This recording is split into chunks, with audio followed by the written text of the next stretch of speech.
मेरा नाम सोनू है। मैं कुछ साल पहले कॉलेज में पढ़ता था, लेकिन मेरी किस्मत ने मेरे साथ इस तरह से तमाचा मारा कि मैं दूसरे शहर में काम करने के लिए चला गया था। यहाँ पर मैं सड़क पर बैठकर बच्चों के खिलौने बेचा करता था। इस दौरान मेरे पास एक हिजाब पहने हुए लड़की आई और फिर उसने मुझसे ऐसी बात कही जिसे सुनकर मेरे तो होश ही उड़ गए थे। मुझे अपने कानों पर यकीन नहीं आ रहा था कि एक लड़की इस तरह की बात भी कर सकती है। मैंने तो अब तक ऐसी इच्छाएं सिर्फ मर्द में ही देखी थीं, लेकिन मुझे नहीं पता था कि लड़कियां भी ऐसी होती हैं। मेरी मजबूरी थी, इसीलिए मैं उसकी ख्वाहिश को पूरा करने के लिए उसके साथ चला गया। लेकिन वह जैसा चाहती थी वैसा ही मैं कर रहा था, पर अभी तक मैंने उसका चेहरा नहीं देखा था। वह हमेशा मेरे सामने अपने चेहरे पर हिजाब लगाए रहती थी। मैंने उससे एक दिन उसका चेहरा दिखाने की बहुत जिद की, लेकिन वह मुझे किसी भी हाल में अपना चेहरा दिखाने के लिए तैयार ही नहीं थी। वह कहती कि जब सही वक्त आएगा तो मैं तुम्हें अपना चेहरा खुद दिखा दूंगी।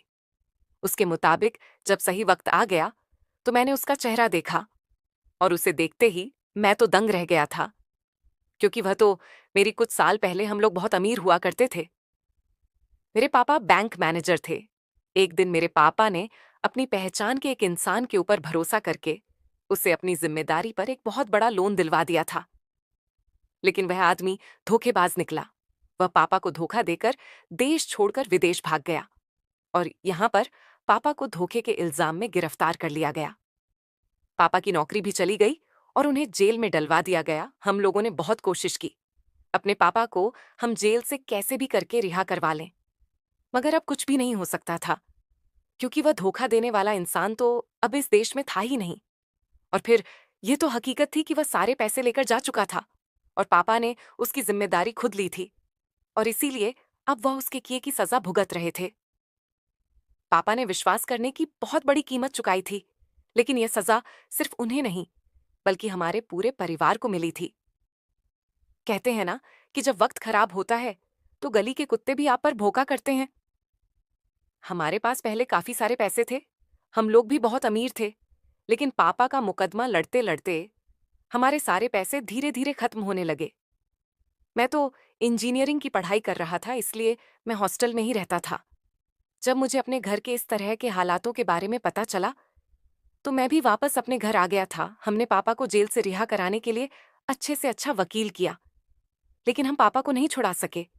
लोगों ने पापा को धोखेबाज, लालची और न जाने क्या क्या नहीं कहा। वह चिल्ला चिल्ला कर कहते रहे कि उन्होंने किसी भी तरह के पैसों का हेरा फेरी नहीं किया है, लेकिन उनकी बातों पर किसी ने भी विश्वास नहीं किया। मेरे पापा एक बहुत ही ईमानदार और खुददार इंसान थे। अपने लिए इस तरह की बातों को बर्दाश्त नहीं कर सके और फिर पापा ने जेल में ही खुद को इस दर्द भरी जिंदगी से आजाद कर लिया। हम सब लोगों को उनकी मौत से बहुत गहरा सदमा पहुंचा था। मैं अपनी 3 बहनों का इकलौता और सबसे छोटा भाई था। मेरी माँ अब अकेली रह गई थी। मेरे पापा का सपना था कि मैं इंजीनियर बनूं। मैं उनका सपना पूरा करने के लिए ही इंजीनियरिंग की तैयारी कर रहा था। लेकिन अब पापा के मरने के बाद हमारे घर के हालात दिन बदन बिगड़ते ही चले जा रहे थे। मेरे पापा की कमाई से ही तो हमारे घर का खर्चा चल रहा था। जो थोड़े बहुत पैसे हमारे पास जमा थे वह सारे कोर्ट कचहरी के कामों में ही खर्च हो गए थे, और इस तरह से हम पर परेशानियों का भार टूट पड़ा था। मेरी पढ़ाई लिखाई बंद हो गई। कॉलेज से बिना बताए ही मुझे घर आना पड़ गया था। इधर माँ की भी हमेशा तबीयत खराब रहने लगी थी और बहनों का तो रो रो कर बुरा हाल हो गया था। मेरी तीनों बहनें मुझसे बड़ी और जवान थी। अब मुझे उनकी शादी की फिक्र हो रही थी। लोगों ने हमारे बारे में बहुत ही गलत गलत बातें करना शुरू कर दिया था, जिस वजह से मेरी बहनों के रिश्ते भी नहीं आ रहे थे। हमें बहुत ज्यादा परेशानियों का सामना करना पड़ रहा था। मैंने कभी काम नहीं की थी, क्योंकि मेरी उम्र बहुत कम थी। अभी तो मैं पढ़ाई ही कर रहा था, लेकिन अब घर की जिम्मेदारियां उठाने के लिए मैंने काम करने का फैसला कर लिया था। मेहनत करने से तो मैं कभी भी नहीं घबराया था, क्योंकि घर के हालात अब इस तरह के हो गए थे, तो अब मुझे ही सब कुछ संभालना था। हमने कभी गरीबों के हालात नहीं देखे थे, लेकिन अब हालात ऐसे हो गए थे कि घर में खाने के लिए कुछ नहीं बचा था। मुझे किसी भी तरह से अपने घर के हालात ठीक करने थे। अपने शहर में तो मुझे कहीं काम मिल ही नहीं रही थी। फिर मैं दूसरे शहर में काम करने के लिए निकल गया। वहां जाने के बाद भी मुझे सिवाय धक्कों के अलावा कुछ भी नहीं मिल रहा था। बड़ी मुश्किल से फिर मुझे एक होटल में वेटर की काम करने का मौका मिला। मैंने इस मौके को हाथ से नहीं जाने दिया था। जिस शहर मैं काम करने के लिए आया था, ये शहर बहुत अच्छा और खूबसूरत था। यहाँ पर मैंने देखा था कि रात को काफी सारे लड़के खिलौने बेचा करते थे और उनके खिलौने बिक जाते थे। इसीलिए फिर मैंने फैसला किया कि मैं दिन में होटल में वेटर की नौकरी कर लूंगा और रात को पार्ट टाइम में सड़क के किनारे बैठकर बच्चों के खिलौने बेच लिया करूंगा। और इस तरह से मेरे पास काफी सारे पैसे आ जाएंगे। मैं लगातार अपनी काम कर रहा था। जो पैसे मुझे होटल से मिलते थे, वह मैं अपने घर भेज दिया करता था। और इसी शहर में मैंने एक छोटा सा कमरा भी किराए पर ले लिया था। रात को मैं जो खिलौने बेचा करता था, उससे मैं खाना खा लेता था और कमरे का किराया दे देता था। इसी तरह से मेरी जिंदगी गुजर रही थी और मुझे यहाँ पर काम करते हुए 3 महीने हो गए थे मुझे। आज भी वह दिन याद है जब बहुत ज्यादा गर्मी हो रही थी और मैं सड़क के किनारे बैठकर बच्चों के खिलौने बेच रहा था। आज होली का दिन था और मैं मेले में खिलौने बेच रहा था। उस दिन मेरे खिलौने खूब बिक रहे थे। आज मुझे सारी रात जागकर खिलौने बेचने थे, क्योंकि आज त्योहार का दिन था। ऐसे मौके पर खरीदारी ज्यादा होती है, क्योंकि त्योहार के अलावा तो मेरा काम ज्यादा अच्छा नहीं चलता था। शुरू शुरू के दिनों में मेरा काम बहुत अच्छा चल रहा था, लेकिन जब से बड़े बड़े लोगों ने बड़े बड़े मॉल से बच्चों के लिए खिलौने खरीदने शुरू कर दिए थे, तब से ही मेरा एक खिलौने वाला काम अच्छा नहीं चल रहा था। और बस गरीब लोग ही थे जो हमसे खिलौने खरीद लेते थे। इधर वेटर के काम में तो मुझे सिर्फ 10,000 महीना ही मिल रहा था, क्योंकि इस होटल में वेटर के काम के लिए और भी बहुत सारे लड़के रखे हुए थे। इसीलिए हम लोगों को कम ही सैलरी पर रखा गया था। अगर कोई भी अपनी सैलरी बढ़ाने की बात करता, तो वह काम से निकल जाने को कह देते थे। घर पैसे भेजने के बाद मेरे पास कुछ भी नहीं बचता था। मैं अपनी किस्मत से बहुत मायूस हो चुका था। कभी कभी मेहनत भी हमारी किस्मत को नहीं बदल सकती। खिलौने बेचने पर तो कमाई ना आके बराबर ही हो रही थी और जिम्मेदारियां मुझे किसी भी पल चैन से रहने नहीं दे रही थीं। कभी कभी मैं सोचता था कि मैं वापस अपने शहर लौट जाऊं, लेकिन वहां भी मेरे लिए कुछ भी नहीं रखा था। वहां मैंने काफी दिन नौकरी की तलाश की थी, क्योंकि मेरी गैर मौजूदगी में मेरी बड़ी बहन ने भागकर अपनी मर्जी से शादी कर ली थी। एक तो मेरे पापा के जेल जाने की वजह से लोग हमें बहुत बुरा भला कहते थे, और दूसरा, मेरी बहन ने भागकर हमारी इज्जत पर दाग लगा दिया था।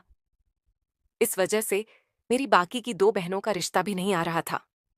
मैं लोगों की बातें और दोनों बहनों का सामना नहीं कर सकता था, जिनकी शादी हमारे घर की इज्जत खराब होने की वजह से नहीं हो पा रही थी। मैंने सोचा कि यहीं से मेहनत करके मैं अपनी बहनों के फ्यूचर को सिक्योर कर सकता हूं।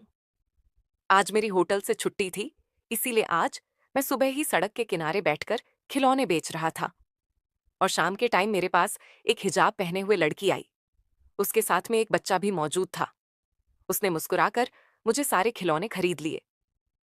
एक बार में ही मेरे सारे खिलौने बिक गए थे। अचानक ही मेरी इतनी बिक्री हो गई कि मेरे सारे खिलौने बिक गए। यह देखकर मैं बहुत खुश हो गया। उस लड़की ने उस बच्चे की खुशी की खातिर उसे सारे ही खिलौने दिला दिए थे, इसीलिए तो उसने सारे खिलौने खरीदे। मैं खुशी से उसे जाते हुए देख रहा था, लेकिन यह देखकर मेरी आंखें फटी की फटी रह गई थी कि वह तो एक बहुत बड़ी सी कार में बैठकर आई थी, जिसका दरवाजा ड्राइवर ने खोला था। ये जरूर किसी अमीर बाप की बेटी थी, लेकिन मैं ये सोचकर परेशान हो रहा था कि इस लड़की को मुझसे ही खिलौने खरीदने की जरूरत क्या थी। वह चाहती तो किसी बड़ी दुकान से भी जाकर खिलौने खरीद सकती थी। जो भी था, मैं तो अपनी कमाई होने पर बहुत खुश हो रहा था, क्योंकि आज की छुट्टी का सारा प्रॉफिट मुझे मिल गया था।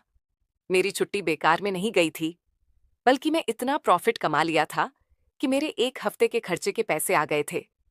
लेकिन शायद मेरी खुशियां ज्यादा देर नहीं रही, क्योंकि जब मैं थका हारा अपने घर पहुंचा, तब वहां मकान मालिक मेरे कमरे पर आया था। मकान मालिक ने मुझे बताया कि तुम्हारे घर से फोन आया था। दरअसल मेरा मोबाइल खराब हो गया था। मैं घर वालों को मकान मालिक का नंबर दे दिया था। कभी कभी मेरी माँ या बहन मेरा नंबर ना लगने पर मेरे मकान मालिक को ही फोन कर लिया करती थी। आज घर से फोन आने की बात सुनकर मैं तो बड़ा ही परेशान हो गया था और मकान मालिक से पूछने लगा कि मेरे घर पर सब कुछ ठीक तो है ना। लेकिन उन्होंने तो मुझे कुछ बताए बिना ही मेरे घर का नंबर डायल करके मुझे दे दिया था। और दूसरी तरफ फोन मेरी बहन ने उठाया। मेरी आवाज सुनते ही वह बहुत रोने लगी। उसकी रोती हुई आवाज सुनकर मैं भी बहुत परेशान हो गया और मेरी जान निकल गई थी, क्योंकि मैं अपने घर का अकेला ही सहारा था और पता नहीं मेरे पीछे वहां घर में क्या हो रहा था। फिर मेरी बहन ने मुझे एक ऐसी खबर सुनाई जिसे सुनकर मेरा दिल दहलकर रह गया था। मैं पहले ही बहुत ज्यादा परेशान था। बहन की यह बात सुनकर तो मेरी सांसें ही अटक गई थीं। मैंने अपनी दीदी को तसल्ली दी, जबकि सच तो यह था कि मैं खुद भी इस खबर को सुनने के बाद बुरी तरह से टूट गया था। एक के बाद एक परेशानियों का पहाड़ मुझ पर टूटता ही चला जा रहा था। मैंने अपनी बहन से कहा कि तुम परेशान मत हो, मैं जल्द से जल्द कोई ना कोई बंदोबस्त कर लूंगा और फिर सब कुछ ठीक हो जाएगा। बहन से बात करने के बाद मैंने फोन बंद कर दिया था। मैं बुरी तरह से रोने लगा। कमरे में मौजूद मकान मालिक भी मुझे तसल्ली देने लगे थे। मेरी दीदी ने मुझे बताया कि माँ की अचानक बहुत तबीयत खराब हो गई थी और जब माँ को हम लोगों ने डॉक्टर को दिखाया तो डॉक्टर ने बताया कि माँ को कैंसर हो गया है। दीदी ने कहा कि माँ के इलाज के लिए तुम्हें अब पैसे भेजने होंगे। मुझे अब माँ के इलाज के लिए लगभग 1 लाख की जरूरत थी। मुझे जल्द से जल्द इतनी बड़ी रकम चाहिए थी। लेकिन अब सबसे बड़ा सवाल यह था कि मुझ जैसे एक मजदूर लड़के को इतने ज्यादा पैसे कहाँ से मिल सकते थे।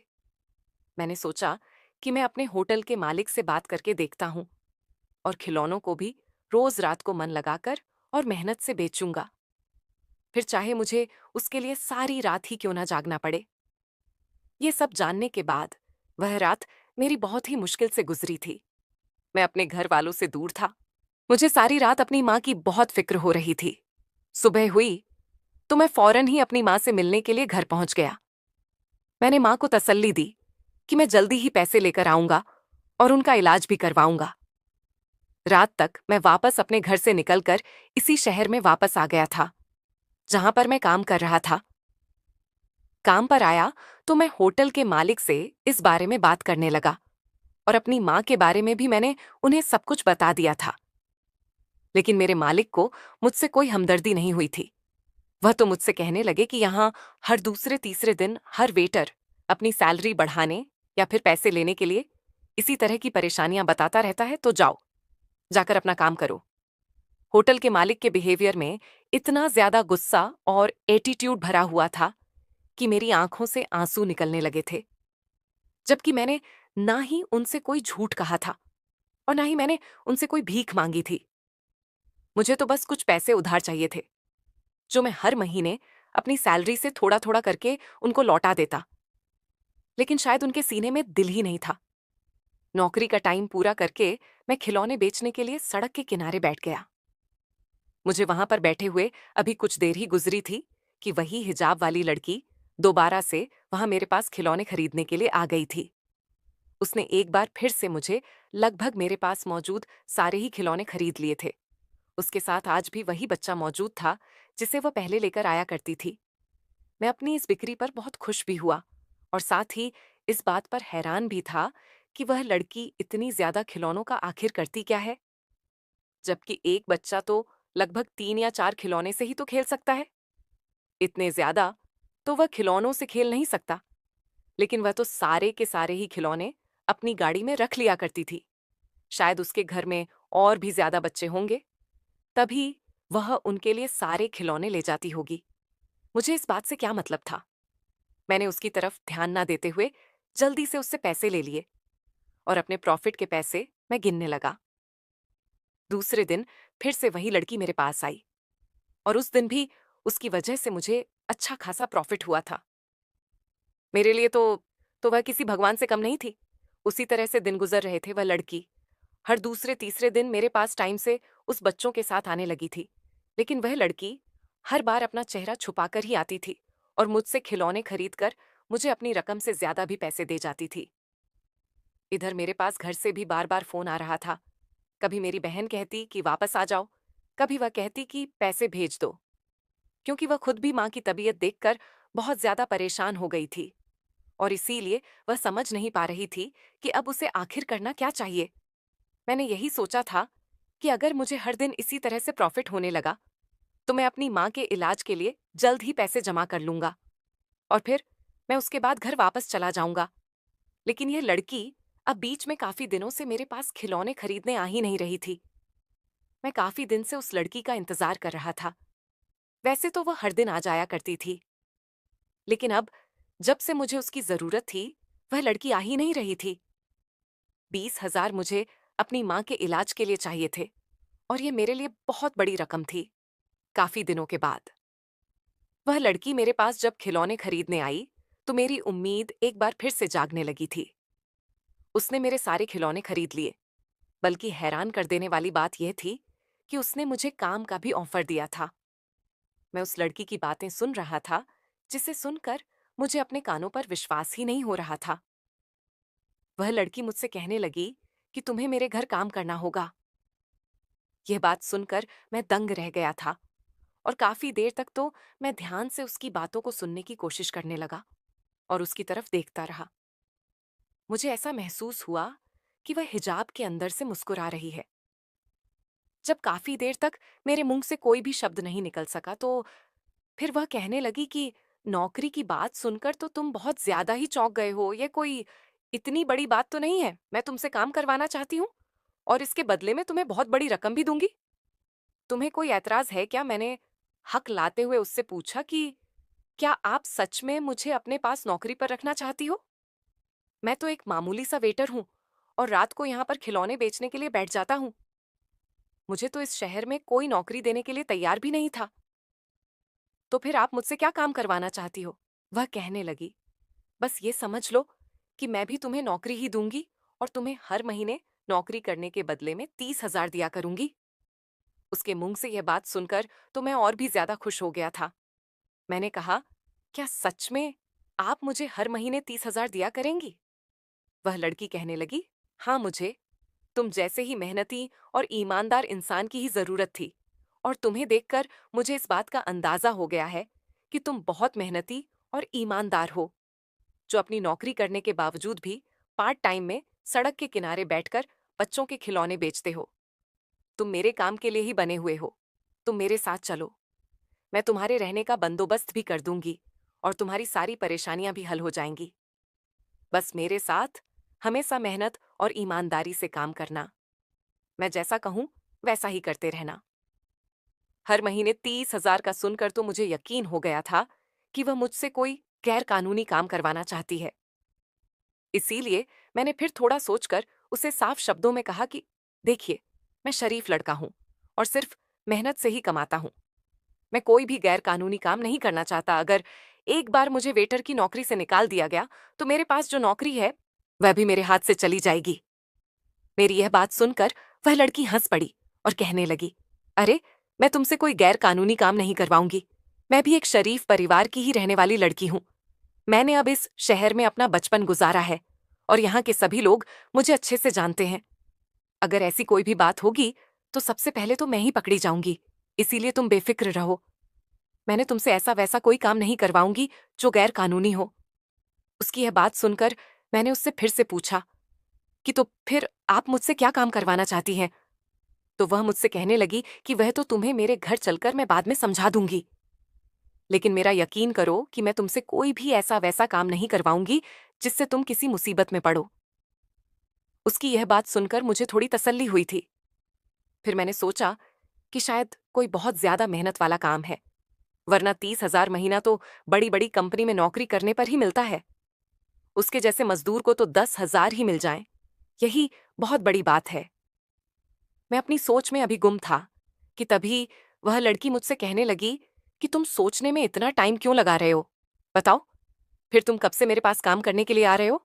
जब तुम्हें काम करनी ही है तो फिर इसमें इतना सोचने की जरूरत क्या है? बस वही करना जो मैं तुमसे कहती जाऊं और तुम्हें बस हर महीने 30,000 दे दिया करूंगी। बाकी तुम्हें और भी ज्यादा अगर पैसों की जरूरत हुई तो वह भी तुम्हें मिल सकते हैं। अगर तुम मेरा काम करने को राजी हो तो अभी मेरे साथ चलो और मेरी गाड़ी में बैठ जाओ। मैं कुछ देर सोचने लगा। एक तरफ अभी भी मुझे थोड़ी सी शक हो रही थी कि ना जाने ये लड़की मुझसे ऐसा क्या काम करवाना चाहती है, लेकिन दूसरी तरफ मेरी माँ और बहनों के चेहरे मेरी आंखों के सामने बार बार आ रहे थे। और मेरी बहन ने जब मुझसे मेरी माँ की बीमारी के बारे में बताया था, तो वह शब्द भी मेरे कानों में गूंज रहे थे। मुझे कुछ भी करके अपनी माँ को बचाना था। अपने पिता को तो मैं खो चुका था, लेकिन अपनी माँ का साया मैं अपने सर से उठने नहीं दे सकता था। इसीलिए फिर मैंने फौरन ही यह फैसला कर लिया और मैं अपने खिलौने की टोकरी उठाकर उसकी गाड़ी में रख दी। मेरा मानना था कि किस्मत बार बार दरवाजे पर दस्तक देने नहीं आती है, और इस बार जब खुशकिस्मती दरवाजे पर खुद से ही दस्तक दे चुकी थी, तो दरवाजा ना खोलना बहुत बड़ी बेवकूफी होती। ना ही मैं मेहनत से पीछे हटने वाला इंसान था और ना ही मैं कोई कामचोर था। अगर आज मेरी इंजीनियरिंग की पढ़ाई पूरी हो गई होती, तो मैं आज बहुत बड़ा इंजीनियर होता।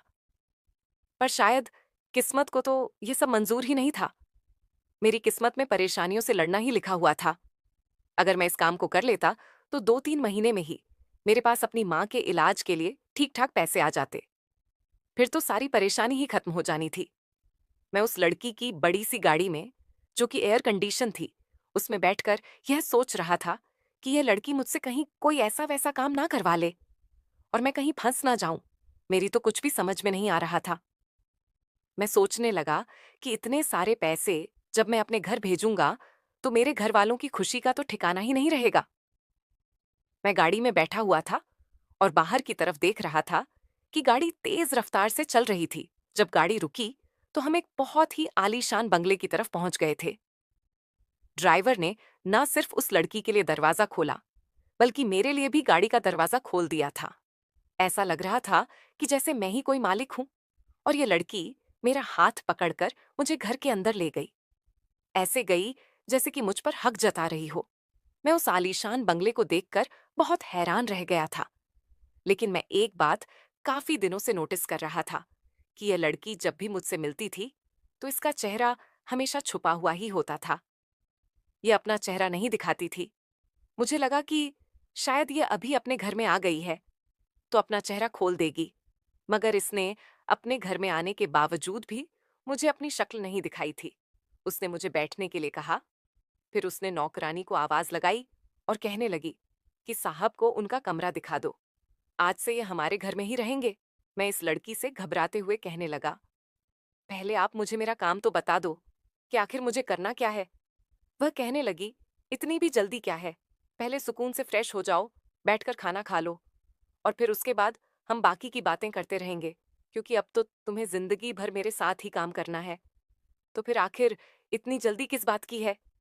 उसने एक नौकर को भी मेरे साथ कमरे में भेज दिया था। नौकर ने मुझे बताया कि आज से यह आपका कमरा है, और मैं हैरानी से उस कमरे को देखने लगा था। अब तक तो मैं छोटे से कमरे में किराए पर रह रहा था, लेकिन अब इस बड़े से कमरे में मुझे अपनी जिंदगी गुजारनी थी। मुझे अपनी मम्मी की फिक्र हो रही थी। मैं अपनी इस बदलती हुई किस्मत पर यकीन नहीं कर पा रहा था। ऐसा लगता था कि जैसे ये सब कुछ कोई सपना है और आंख खुलने पर यह सपना टूट जाएगा। मैं फ्रेश हो गया, लेकिन इस लड़की ने मुझे अभी तक कोई काम नहीं बताया था, बल्कि मुझसे कहा कि एक दिन आराम करो, मैं तुम्हारे लिए कपड़े तैयार करवाती हूँ। तुम खुद पर ध्यान दो और सब्र करो, मैं तुम्हें तुम्हारा काम समझा दूंगी। मैं हाथ मुंह धोकर फ्रेश होकर तैयार हो गया था। आज बहुत दिनों बाद मैंने ढंग के कपड़े पहने हुए थे। इससे पहले तो इस तरह से तैयार मैं तब होता था जब मेरे पापा जिंदा थे और सब कुछ ठीक था। खुद को पहले जैसी हालत में देखकर मुझे बहुत खुशी हो रही थी। तभी नौकर कमरे में आया और कहने लगा, साहब, मैडम ने आपके लिए खाना लगवा दिया है, चलकर पहले आप खाना खा लीजिए। मैं नीचे जाकर खाना खाने के लिए डाइनिंग टेबल पर बैठ गया था। मैंने देखा कि अभी भी उस लड़की ने अपने चेहरे से नकाब नहीं हटाया था। वह अपने घर में भी नकाब में ही मौजूद थी। वह मेरे सामने ही बैठी हुई थी। मैंने उससे पूछा कि क्या तुम अपना चेहरा नहीं खोलती हो? उसने कहा कि वक्त आने पर मैं तुम्हें अपना चेहरा भी दिखा दूंगी। धीरे धीरे तुम्हें तुम्हारे सारे सवालों के जवाब मिल जाएंगे। लेकिन तुम्हें याद है ना कि मैं तुम्हें यहां अपने काम के लिए बुलाकर लाई हूं। तुम्हें मेरा काम करना होगा। अगर तुम उस काम में कामयाब रहे, तो मैं तुम्हारे सारे सवालों का जवाब भी दूंगी। मैंने कहा, पर आपने मुझे अभी तक कोई काम तो बताया ही नहीं है।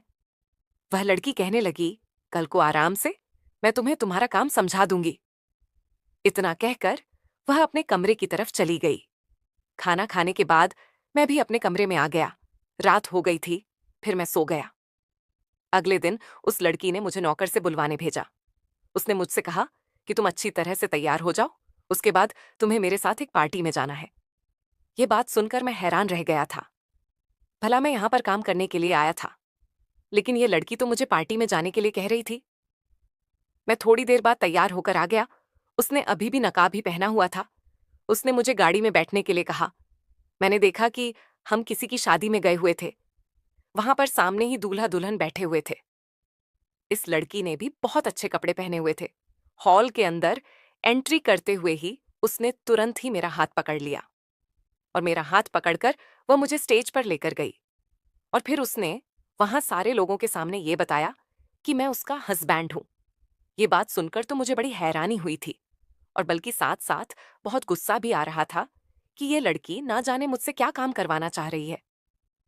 वहां पर मौजूद लगभग सारे लोगों ने ही उसे मुबारकबाद दी थी, और सभी लोग मेरे करीब आकर मुझे भी कांग्रेचुलेशन बोल रहे थे। वह शादी में सारे मेहमान उस लड़की को रानी कहकर पुकार रहे थे। सबने कहा कि रानी, तुम्हारा पति तो सच में बहुत अच्छा है। लगभग 2 घंटे हम लोग वहां रुके, और उसके बाद फिर हम घर वापस लौट आए थे। घर आने के बाद मैंने उससे सवाल किया कि तुमने लोगों से झूठ क्यों कहा कि मैं तुम्हारा हस्बैंड हूं। उसने मुझसे कहा कि यही समझ लो कि यही से तुम्हारा काम है, और तुम्हें इसी काम के मैं पैसे दे रही हूं। मैंने कहा, लेकिन झूठ बोलना तो गलत बात है। झूठ बोलना बहुत बड़ा पाप है। तो वह कहने लगी, झूठ तुमने नहीं बोला, झूठ मैंने बोला है, और इस पाप की सजा भी मुझे ही मिलेगी, तुम्हें नहीं मिलेगी, क्योंकि तुमने तो अपने मुंह से एक शब्द भी नहीं निकाला था। तुम्हें परेशान होने की कोई जरूरत नहीं है। अगर तुम्हें कोई भी कहे कि मैं तुम्हारी कौन हूं, तो तुम्हें यही बताना है कि मैं तुम्हारी पत्नी हूं। ये बात सुनकर तो मैं दंग रह गया था। भला ये लड़की मुझसे झूठ क्यों बोल रही थी? मैं सारा दिन घर में फ्री ही रहता था। अब मेरा मन कर रहा था कि मुझे इस लड़की का चेहरा देखना था। ये लड़की मुझसे अपना चेहरा दिखाने के लिए तैयार ही नहीं थी। अपने ही घर में ये लड़की अपने चेहरे को छुपाकर घूमती रहती थी। मैं एक दिन उसके कमरे में जाकर उसका चेहरा देखने की कोशिश कर रहा था, लेकिन मैं कामयाब नहीं हो पाया और उसका चेहरा नहीं देख सका। मुझे यहां पर काम करते हुए 1 महीना गुजर गया था। वादे के मुताबिक उसने मुझे 30,000 दे दिए थे। मैंने वह पैसे भेजकर अपनी मां का इलाज करवाना शुरू कर दिया था। उस लड़की के इतने बड़े बंगले में उसके अलावा और कोई रहता भी तो नहीं था, पर फिर भी वह चेहरा छुपा करके ही रखती थी। मेरी जिंदगी यहां पर अच्छी गुजर रही थी। तभी एक दिन मैंने देखा कि घर में एक बूढ़ा आदमी व्हील चेयर पर बैठा हुआ है, और वह लड़की उसको लेकर आ रही थी। मैं हैरान था कि बूढ़ा आदमी कौन है। मुझे रानी ने बुलाया, और उस बूढ़े आदमी के सामने वह कहने लगी, दादाजी, ये मेरे पति हैं। ये सुनकर वह बूढ़ा आदमी बहुत खुश हुआ, और उसने मुझे आशीर्वाद दिया और कहने लगा कि तुम दोनों हमेशा खुश रहो। नौकर से कहकर उसने उस बूढ़े आदमी को कमरे में भिजवा दिया। रानी ने मुझे बताया कि तुम हैरान हो रहे होगे ना इनको देखकर कि आखिर ये कौन है। ये मेरे दादाजी हैं, और अब से तुम्हारा यही काम है कि तुम्हें इनको ये यकीन दिलाना है कि तुम मेरे पति हो। मैंने उससे कहा कि आखिर तुम ऐसा क्यों कर रही हो? उसने मेरा हाथ पकड़ा, और फिर वह मुझे अपने दादाजी के कमरे में ले गई और दरवाजे पर जाकर ही रुक गई। उसने कहा, ये देखो मेरे दादाजी, इन्हें भी तुम्हारी मां की तरह ही कैंसर जैसी बीमारी है। तुम गरीब हो, तुम्हें पैसों की जरूरत है, इसीलिए तुम मेरे पास काम कर रहे हो। मेरे पास तो बहुत सारे पैसे हैं, मेरे पास किसी चीज की कमी नहीं है। डॉक्टर ने बताया है कि मेरे दादाजी सिर्फ कुछ ही दिनों के मेहमान हैं। मेरे दादाजी ने मुझे बचपन से ही पाल पोस कर बड़ा किया है। उन्होंने मेरी हर ख्वाहिश को पूरा किया। लेकिन अब मेरे दादाजी चाहते हैं कि मैं शादी कर लूं। मैं जिस लड़के से प्यार करती हूं, शायद वह मुझसे प्यार नहीं करता, और उसके अलावा मेरे दिल में कभी कोई लड़का आया ही नहीं, और ना ही मैं उसके अलावा किसी और से शादी करना चाहती हूं। मेरी चाहत यह है कि मेरी शादी हो तो बस उसी लड़के से हो जिससे मैं प्यार करती हूं, वरना तो मुझे कुंवारा मरना ही मंजूर है। मैं अपने दादाजी के बचे हुए दिनों को हसीन बनाना चाहती हूँ, और इसीलिए मैं तुमसे कह रही हूँ कि तुम मेरे पति बनने का नाटक करो, ताकि मेरे दादाजी सुकून से मर सके, उनकी चाहत पूरी हो जाए। मेरी माँ बाप तो बचपन में ही मुझे छोड़कर चले गए थे। तब से दादाजी ने ही मुझे माँ और बाप दोनों का ही प्यार दिया है। मुझे अपने दादाजी की इस बीमारी के बारे में बहुत टाइम के बाद ही पता चला था, लेकिन जब मुझे पता चला तब तक तो काफी देर हो चुकी थी। इसीलिए अब उनका इलाज भी मुमकिन नहीं है। उनका यही इलाज है कि उनके दिन और ये जिंदगी जीने के लिए जो कुछ बचे कुचे हैं, उन्हें हम यादगार और हसीन बना दें। तुम इसमें मेरी मदद कर सकते हो। मेरे दादाजी तुम्हें देखकर इसीलिए ही ज्यादा खुश हुए हैं, क्योंकि उन्हें यही लग रहा है कि तुम ही मेरे पति हो और मेरी पसंद बहुत अच्छी है। बस मैं तुम्हें इसी काम के पैसे देती हूँ। ये कोई गलत और गैर कानूनी काम नहीं है। रानी की ये बातें सुनकर मेरी आंखों में आंसू आ गए थे। मैंने उससे कहा कि तुम्हें इस काम के लिए इतना बड़ा झूठ बोलने की मुझसे कोई जरूरत नहीं थी। अगर तुम मुझे पहले ही बता देती तो मैं ये काम फ्री में भी करने के लिए तैयार हो जाता, क्योंकि जिस परेशानी से मैं गुजर रहा हूं, तुम भी इसी परेशानी से गुजर रही हो। हम दोनों का दुख बराबर का है। रानी ने मुझे यह भी बताया कि मेरी एक बुआ है, मेरे दादाजी की वो इकलौती बेटी हैं। हम उस दिन शादी में गए थे ना, वही मेरी बुआ जी के बेटे की शादी थी वहां पर। मैंने अपनी बुआ को यकीन दिलाने के लिए ही गई हुई थी कि मैंने भी सच में शादी कर ली है और तुम मेरे पति हो, क्योंकि दादाजी को यकीन दिलाने के लिए मैं साथ साथ बुआ को भी यकीन दिलाना चाहती थी कि मैं शादी कर चुकी हूं और उनके बेटे की शादी में अपने पति को लेकर आई हूं। मेरा इस दुनिया में बुआ और दादाजी के अलावा कोई नहीं है, और इन दोनों को यकीन दिलाना मेरे लिए बहुत जरूरी था।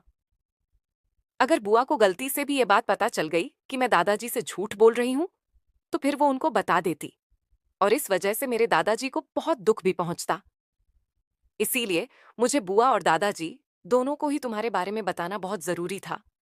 मैंने रानी से कहा कि मैं तुम्हारा साथ देने के लिए तैयार हूं। फिर मैंने उसको यह भी समझाया कि तुम भला कब तक उस लड़के के इंतजार में यूं ही कुंवारी बैठी रहोगी। रानी ने कहा, जब तक उसे मेरे प्यार का एहसास नहीं हो जाता, शायद तब तक मैं उसका इंतजार यूं ही करती रहूंगी। मैंने उस लड़के के बारे में रानी से पूछा कि वह कहाँ है और कैसा है, तो रानी ने कहा कि वह लड़का बिल्कुल ठीक है, बस थोड़ी परेशानियों में उलझा हुआ है। जब तक वह अपनी परेशानियों से बाहर नहीं निकलता, तब तक उसे मैं और मेरी मोहब्बत कभी दिखाई नहीं देगी। मैंने और रानी ने उसके दादाजी के सामने झूठी एक्टिंग करना शुरू कर दिया था, जिससे उसके दादाजी को यही लग रहा था कि रानी और मेरी सच में शादी हो गई है।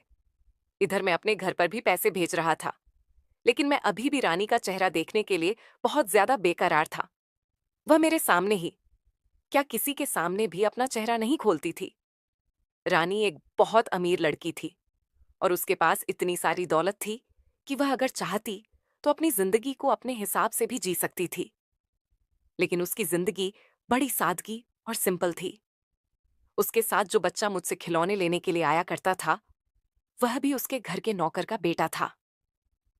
वह अपने घर के नौकरों से बहुत प्यार करती थी, और तो और वह हमेशा उन गरीबों की मदद किया करती थी। मुझे रानी के घर काम करते हुए 3 महीने गुजर गए थे। हर महीने मैं अपने घर पर ढेर सारे पैसे भेज देता था। मेरी बहन मेरी माँ का इलाज करवा रही थी। उनका कहना था कि माँ का ऑपरेशन होना है। मैं रानी से बात करके अपनी माँ के ऑपरेशन के लिए पैसे भी भेज दिए थे। फिर एक दिन मेरी बहन की कॉल आई। उसने कहा कि 2 दिन बाद माँ का ऑपरेशन है, तुम्हें माँ के ऑपरेशन के लिए घर आना पड़ेगा। इस टाइम पर हम दोनों बहनें अकेले नहीं रह सकती हैं। हमें तुम्हारे साथ की जरूरत है। मैंने रानी से इस बारे में बात की तो उसने कहा कि तुम यहां से नहीं जा सकते हो। अगर तुम यहां से चले गए तो इधर मेरे दादाजी को शक हो जाएगा। मैंने रानी से कहा कि तुम अपने दादाजी को कोई भी बहाना बना देना कि मैं किसी काम से दूसरे शहर गया हुआ हूं। रानी कहने लगी, ऐसा नहीं हो सकता। दादाजी की इन दिनों तबीयत ठीक नहीं है, कभी भी कुछ भी हो सकता है। मेरा भी यहां साथ देने वाला कोई भी नहीं है, तुम्हें मेरे साथ ही रहना पड़ेगा। मुझे रानी की जबरदस्ती पर गुस्सा आ गया। मैंने उससे कहा, भला तुम मुझ पर इतनी जोर जबरदस्ती नहीं कर सकती, क्योंकि भले ही मैं तुम्हारा काम करता हूं, तब जाकर तुम मुझे पैसे देती हो। मेरी माँ का ऑपरेशन होना है, जैसे तुम्हारे लिए। तुम्हारे दादाजी बहुत प्यारे हैं, उसी तरह से मेरी माँ भी मुझे बहुत प्यारी है। रानी ने मुझे बहुत रोकने की कोशिश की, पर मैं नहीं रुका। रानी पहले ही मुझे माँ के इलाज के लिए पैसे दे चुकी थी। मैंने उसे कहा कि अब यह बात तुम यहाँ खुद संभालो, मुझे तो अपने घर जाना है, सिर्फ 2 दिन की ही तो बात है। तुम मुझे जाने क्यों नहीं दे रही हो? रानी मेरे सामने रोने लगी। उसने कहा, प्लीज तुम रुक जाओ, मत जाओ। यहां से अपनी बहनों से कहो कि वह तुम्हारी माँ की देखभाल कर ले। तुम्हें जितने पैसों की जरूरत है, मैं तुम्हारे घर भेजने के लिए तैयार हूं, लेकिन तुम बस मुझे छोड़कर मत जाओ।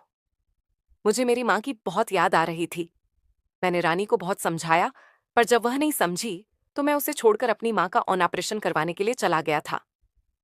इधर मेरी माँ का ऑन ऑपरेशन सक्सेसफुल रहा। रानी के पैसों से मेरी बहुत मदद हुई थी। जब 2 दिन गुजर गए, तो मुझे लगा कि अब मुझे रानी के घर चले जाना चाहिए। मैं जब उसके घर गया, तो यह देखकर हैरान रह गया कि उसके घर पर तो बहुत सारी भीड़ जमा थी। वहां सारे लोग जोर जोर से रो रहे थे और चारों तरफ कोहराम सा मचा हुआ था।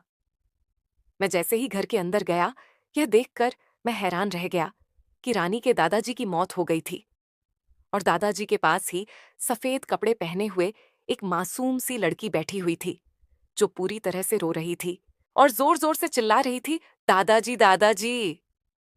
इसकी आवाज मेरे पहचानने में आई, तो यह देखकर मेरे होश उड़ गए कि वह लड़की कोई और नहीं, बल्कि वह तो मेरी क्लास में ही थी।